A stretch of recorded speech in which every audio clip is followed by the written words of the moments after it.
Hello and welcome to my series of conversations with men and women whose ideas, vision and philosophy define our contemporary world.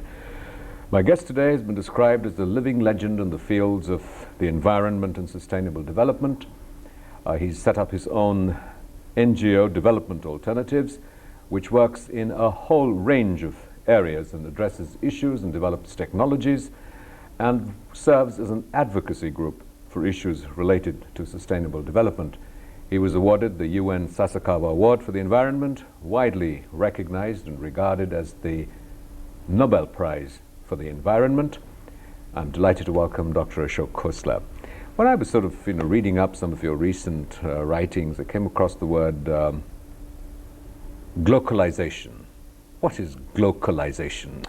Well, it's trying to get the best of both worlds. There's a globalized world going on, and the rich are getting great benefits from being a part of the biosphere and the whole planet at their beck and call.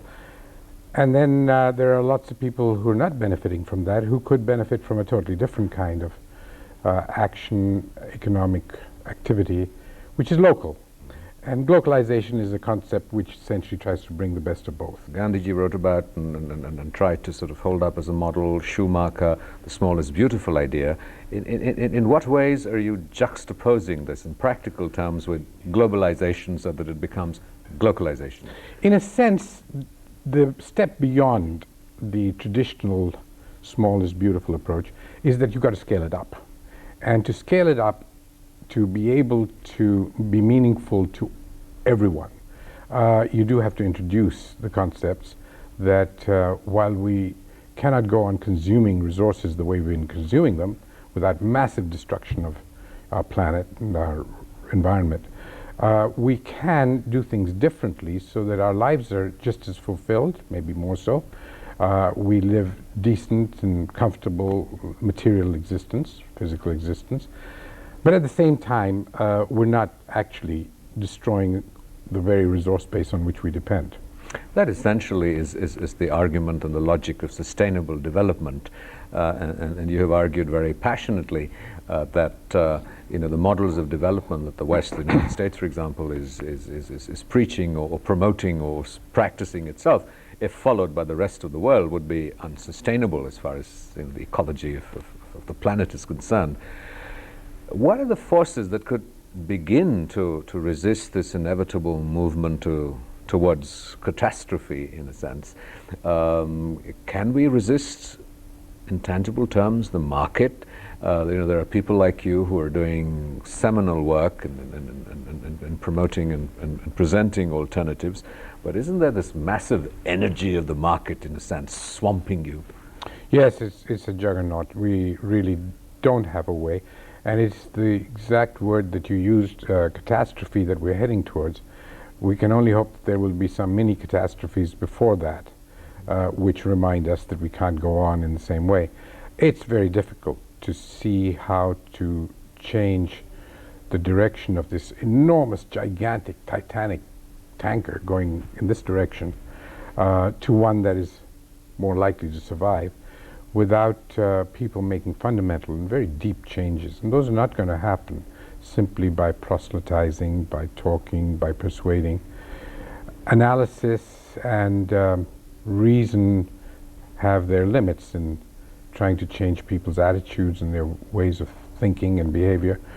I think it's a tsunami that actually makes you suddenly realize that life is fragile, that there are limits to how far you can push nature. Now, the tsunami itself may not have been directly caused by our economic activities.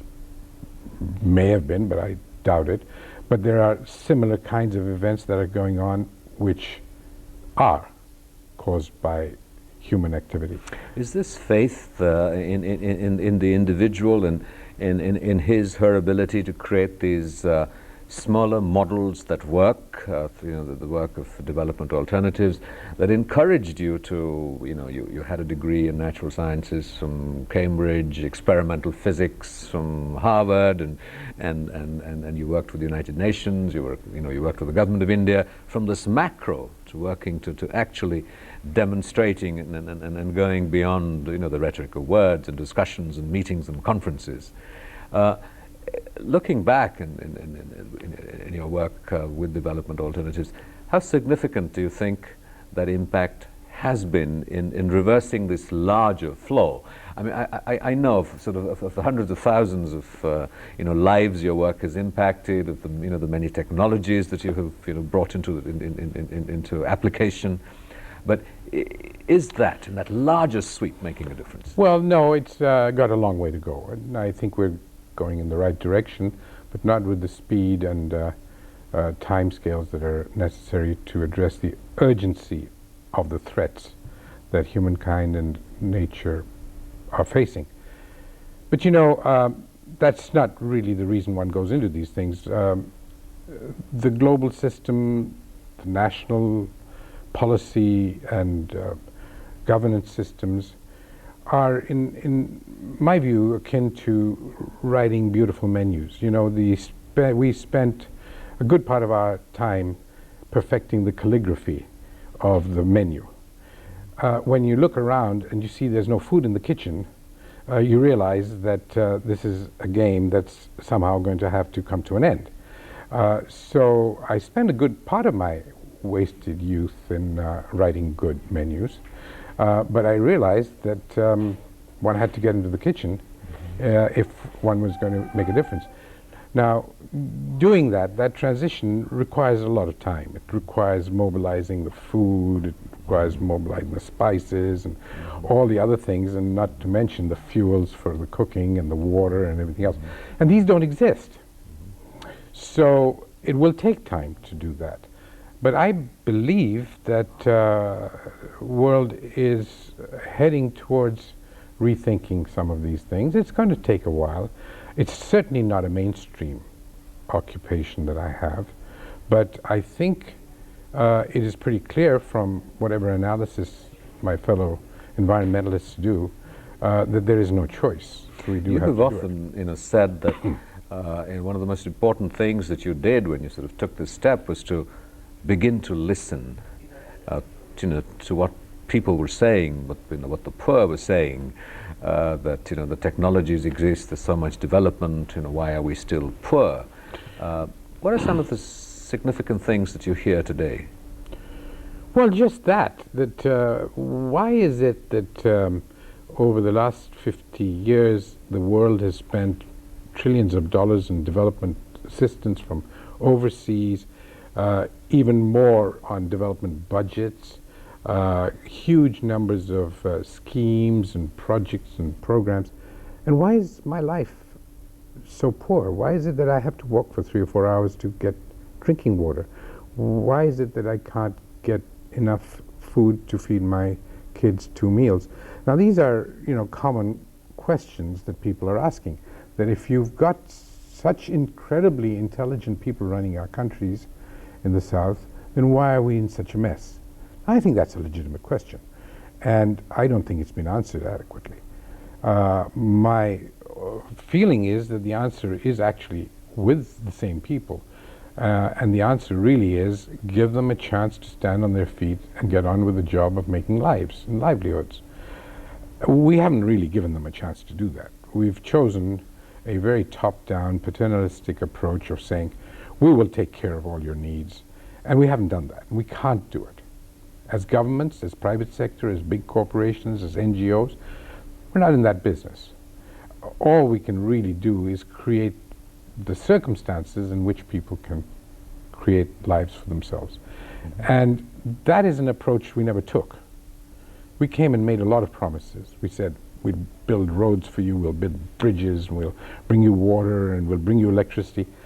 And in our country, half the population has been left out completely of those promises. We'll come to those promises in a moment.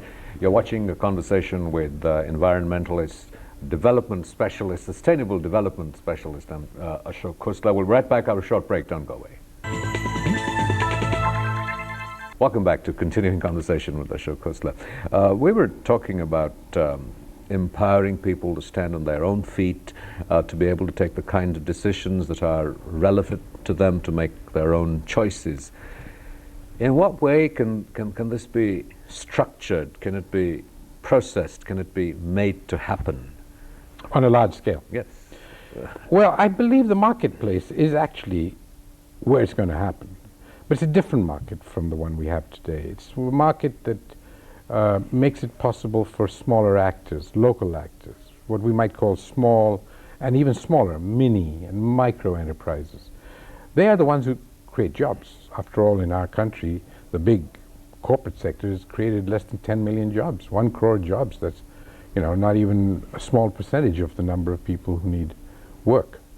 Government creates about 20 million, that's twice as many, and you add them all up and it's a drop in the ocean. The number of jobs that we have to create every year is somewhere between 12 and 15 million jobs a year. Now, if you're going to do that, then you have to look at who creates jobs and how do we empower them to do that? How do we facilitate their action? Well, it's not going to be in the way that we've been doing it in the past. It's got to be by creating enterprise. And enterprises need finance, they need access to technology, they need a variety of support systems, they need delivery systems, they need market linkages. None of these exist. So it is possible to do it, but we have to rethink our models of creating jobs.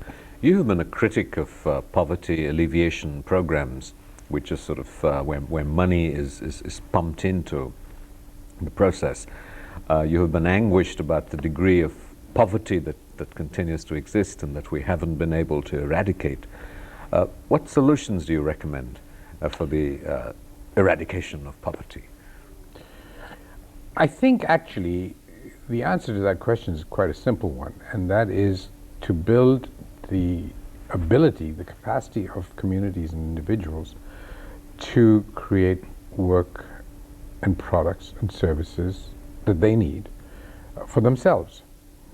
The obfuscation of economic, how would you say, processes by the economics profession of talking about economies of scale and large scale this and big that has actually prevented us from seeing the real fact that it's not possible for people to better their lives unless they have access to some income.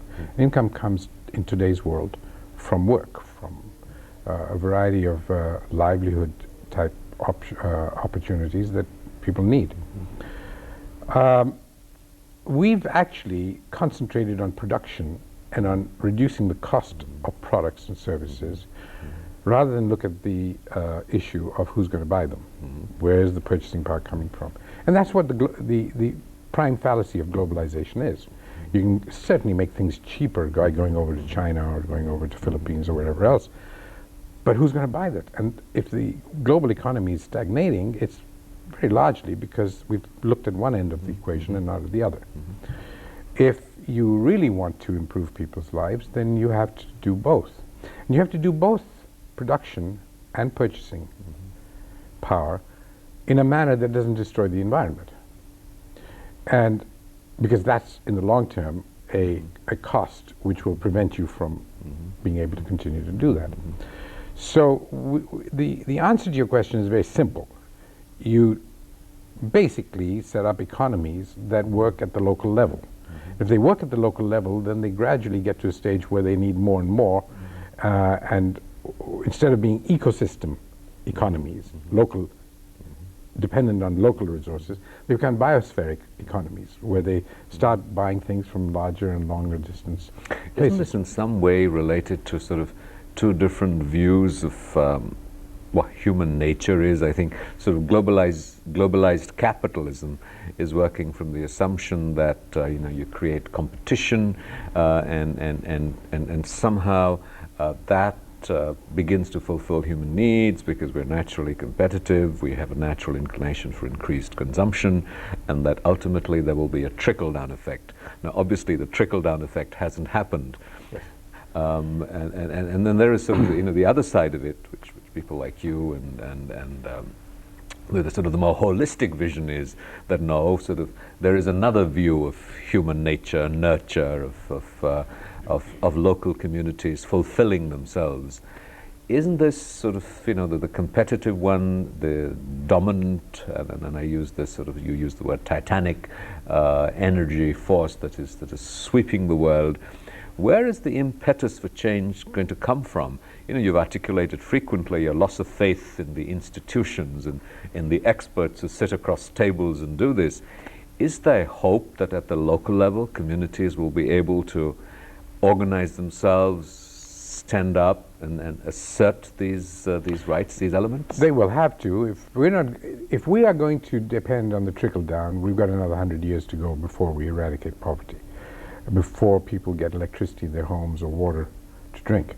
So either we wait for that trickle down to take place, and there's no real evidence that it's taking place, or something else has to happen. And as you say, this is going to have to be from the bottom. This is going to have to be a demand, a movement, which arises really from the people who are being left out. Do you see signs of that? No, and I don't think it'll happen on its own in a country like India unless it is nurtured by champions who don't necessarily belong to the class of people who've been deprived. They may need to have a certain amount of impetus and push to get thinking about what their rights are, and a large part of today's development thinking is about rights for that reason. Entitlements. How do you basically demand and get what you are entitled to in society? This includes the basic needs, food, etc., and clothes and education and so on. But it includes the ability to determine one's future and to gain some control over your political processes. But the fact that many of these issues don't really become dominant issues in the political process, in elections, for example, right. What does that tell us? That tells us that they are basically not yet able to gather that momentum. And if the politicians are responding to what they see as the needs of the people or the demands of the people, then they are probably reflecting today the fact that people are not demanding these kinds of issues. But yet, the rhetoric is about responding to those needs. No politician goes to the polls today without saying, we will deliver all these things. It's just that they don't. So I think if you look at the rhetoric, the political rhetoric, it's a clear recognition that there is a problem here to be solved, and if it isn't solved, there's going to be problems for all of us. And the last election in our country, I think, demonstrated that quite clearly. There is a growing feeling that today's inequities, today's disparities are unacceptable. And it's showing up in the political process, and I think it's going to grow more and more. And if the people at the top end really do want to protect some of their interests, I think they've got to allow for a certain amount of give and take at this end too. Mm-hmm. You're watching a conversation with Dr. Ashok Khosla of the Development Alternatives Initiative. We'll be right back after a short break. Don't go away. Welcome back to a continuing conversation with Ashok Khosla. We were talking about issues of sustainable development. What for you is the goal of sustainable development? What levels of development do you think are sustainable, feasible, desirable, beyond the sort of the obvious balance with the physical environment, as much as the environment can sustain? Given that having been achieved, what levels of development do you think are feasible and globally sustainable? Is it possible to sort of quantify that with symbols of material standards of living? I mean, can we all have electricity? Can we all have electricity for 12 hours a day? Right. What are the sort of achievable standards Well, there is no quick answer to that, but I think one has to go back to the origin of the concept of sustainable development. The concept basically stands on a stool of three legs, one being economic. Clearly, you can't do much unless the economic conditions of everyone improve. One being equity, which is the fairness, the social justice element of development, and the third being environment. Now, these three E's all have to be fulfilled, and you've mentioned environment and the constraints that nature's limits impose on us, and how much can we push it. And there are many studies, there are all kinds of indicators. One group of people talk about the rucksacks of our activities, the massive amount of damage we do to the environment for every little thing that we get benefits from. Another one is the footprint. How big is the footprint of today's society in terms of its impact on an area? Well, the current World Wildlife Fund report says that shows that the footprint of India is already bigger than the gross area of India. And indeed, in 30 years' time, the global footprint of our planet will be 3 planets. So you clearly cannot run into those. But then there are the other two. You have to have a pie to share. So the economic, basically the economic improvement of everybody's life in material terms has to be seen to. The biggest problem, I think, is going to be the social and the political constraints which arise from huge economic disparities. If there are really very poor people, then I think even the lives of the rich are constrained in many, many ways, not just security issues, not just crime and alienation and large amounts of environmental problems that are caused by the poor, disease, for example, but the fact that you cannot have a how would you say, a stable economy in a circumstance in which you have so much trouble all over. And if you don't have a stable economy, even the rich basically suffer a great deal because their sources of income and wealth are threatened. You studied experimental physics. You have a background in a very strong background in science, and a lot of work at the development alternatives is looking at applied science, at technologies, and what kind of impact that they can make. What led you to sort of give up this infinite faith that technology would resolve all of this? That it would find cheaper fuels, it would find less polluting fuels, there would be enough of it, that we would be able to treat pollutants, we would manage it all somehow. Well, I haven't lost that faith. I think technology has much to offer. Just as it can be extremely destructive, it can also be very, very strong creator of solutions. And I believe that technology is going to be a very central part of the solution. But it's not enough. And why it's not enough is pretty obvious, because technology, as Mahatma Gandhi said, has to be the servant and not the master of people. And if it's going to be the servant, then it's going to have to be managed. It's going to be managed to help achieve the goals and aspirations of people as they see them. So today, unfortunately, technology is taking us in directions that are not necessarily good for us. It's not just the atomic bomb and chemicals and pollution. It's the whole range of sources of alienation and loss of identity, and there's much that technology has to answer for. But without technology, you can't improve people's productivity. If you don't improve people's productivity, they'll never be able to improve their lives. So to that extent, technology is crucial. But it's a different kind of technology from the one that we have today. But isn't much of this sort of alternative worldview that we're aspiring to in some ways circumscribed by philosophies, by religions, faith, beliefs in terms of ideals that go beyond purely sort of an empirical understanding of what is possible, needed, desirable, workable? Yes, but you tell that to a poor person, and you will have an answer, and that is, that's fine. I would be happy to think about God or spiritual matters once I've been able to feed my kids. After all, it was Mahatma Gandhi who said that God appears to a poor man in the form of a loaf of bread. And I think we've got to recognize that there is a tremendous range of destitution in this world that has to be taken care of. And spiritual solutions can only be a small part of that. There has to be clearly an improvement in the physical and material well-being of people. Equally, the sort of if the spiritual worldview were to prevail on the people who were consuming a lot and the wealthy. Would be wonderful. Wouldn't that be wonderful? Now, do you know how to do that? If I knew how to do that, that's what I'd be working on.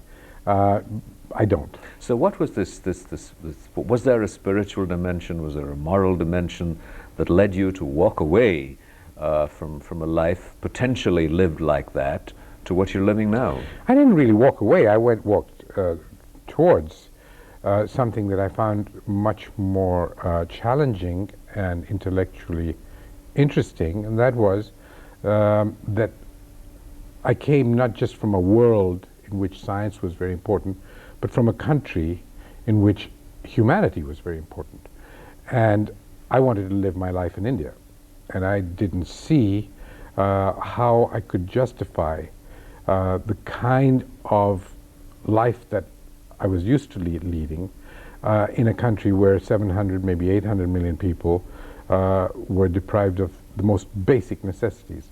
So I really see this as an extension of my science and my training to apply it to one of the most challenging problems facing humankind today, which is to make the life better, not just for our own class of people, but for everyone. And I think that's very exciting, and I was just looking for an intellectual challenge that would keep me going. So is this sort of just a kind of rational humanism? Is there a sort of a metaphysical dimension? Do you believe in a God or a religion in a formal sense? I think I could answer all these questions, but I don't think they're relevant to why I do what I do. Why I do what I do is, in a sense, why anybody does what they do, which is that you're driven by identifying a problem and wanting to find a solution for it. The problem of today, I think, for a very large majority of the third world, is getting out of extreme poverty. For a large part of the first world, and first world includes people like us in the third world, a need for spiritual and other solutions. Since I wasn't very much into that and not terribly good at it, I started to work on the things that I knew more about, which is essentially that whatever your philosophical and ideological engines, driving forces are, the fact is that you do have to solve some basic problems. So I've opted out of that that debate. My issue is I know what I have to do when I come into the office on Monday morning, and that is to create livelihoods for very poor people. Ashok Khosla, thank you very much. That's been a great privilege and a great inspiration. Thank you. Thank you. Thank you.